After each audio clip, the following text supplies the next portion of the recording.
All right, hello everybody. So today I'm going to be reviewing Animal Farm by George Orwell. And I'm kind of going to segment this review into two different parts. So the first part is going to be looking at it purely from just like a fiction standpoint, not looking at any like bigger meaning picture that it's trying to take.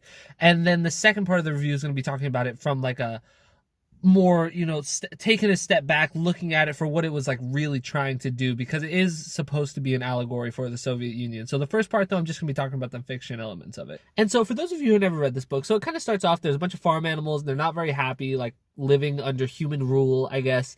And there's this one pig, and he kind of like symbolizes Karl Marx, and he kind of tells the pigs that there's a brighter future that they could be doing, and they shouldn't be standing for what they're doing right now. And then he passes away, and then these other two pigs, and they lead the animals in kind of this revolution against the people, and then they take over, and then these two pigs are leading, and then eventually one of the pigs kind of overtakes the other pig, and he just sets up this pretty brutal like dictatorial rule over all the animals, and it ends up creating this dictatorship that is not positive for anybody involved. And so that's just kind of the basic premise of the book.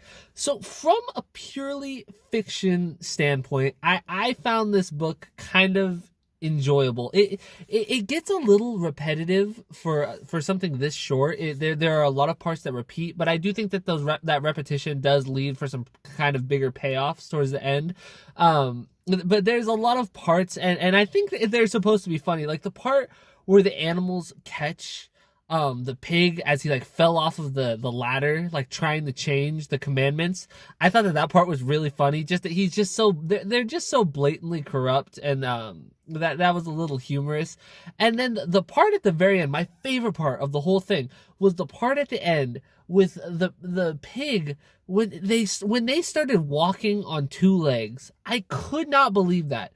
I was like, the audacity of these pigs to just so blatantly shrug off every rule that they ever set for anybody, and then to just at the end to just actually just be like, forget it, we're just gonna walk on two legs. I thought that was hilarious. And then I thought that the very end was kind of cool, where just like, at the end, like it was indistinguishable about who the humans were and who the pigs were. I thought that was pretty interesting. And so then if we wanted to take a step back and then look at this book as kind of like the allegory that it's really trying to be, the first thing that I really want to say is I just don't get this whole thing where you're trying to criticize, where you're trying to convince someone that like an ideology isn't good or that it is good using a piece of fiction. Because I don't know about you guys, but like I don't see how like I'm supposed to read this book and think one way or the other about like socialism or communism just because it's fiction. It happened exactly how the author wanted it to happen. And I get that it's supposed to represent the Soviet Union,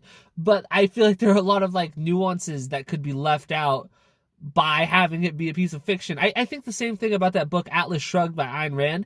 It's a fiction book, and like it's supposed to convince us that like the free market is good and everything, but like I just don't think that you can really do that with a piece of fiction. I don't think that you can adequately show one way or the other. Like you can't convince me like that I'm supposed to like read this book and be like, I guess I don't support Medicare for all anymore. Like I don't really get it. I don't really get how this book, like in this scenario, I 100% do not think that the pigs were good leaders. Like I think that is fair. I think that fascism is bad, and the things that these pigs were doing was bad, definitely.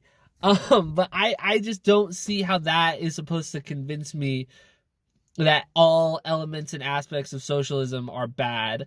So I just have a hard time when pieces of fiction are trying to do that.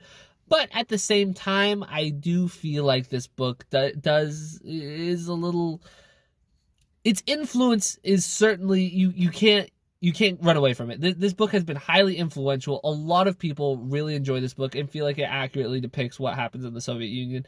Like I said, I do feel like there are certainly a lot of nuances that can be left off by something this simplified. And just the whole message at the end, like, oh, everyone is equal, but some people are more equal. Like, and then that's supposed to like be like, see, their ideology is bad.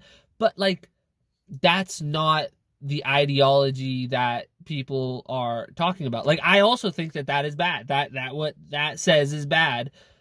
And so, like, you're not convincing me, I guess. I don't know. Obviously, a lot of people think that this book is, great. They think that it is a true testament to, like, the horrors of socialism and communism. I just personally didn't get that. I didn't get that from this book. This did not push me in any direction. It just didn't. It didn't make me more socialist or more communist. It didn't make me more capitalist. It just left me like, okay, that is someone's interpretation of what happened. And so that's kind of my takeaway from Animal Farm. I definitely enjoyed the read. I highly recommend it. It's really short. Like, you can read it in one sitting. It's not very long whatsoever. And yeah, anyway, if you disagree with anything I say in this video, make sure to leave a comment below. But if you enjoyed the video, make sure to like and subscribe, and have a great day.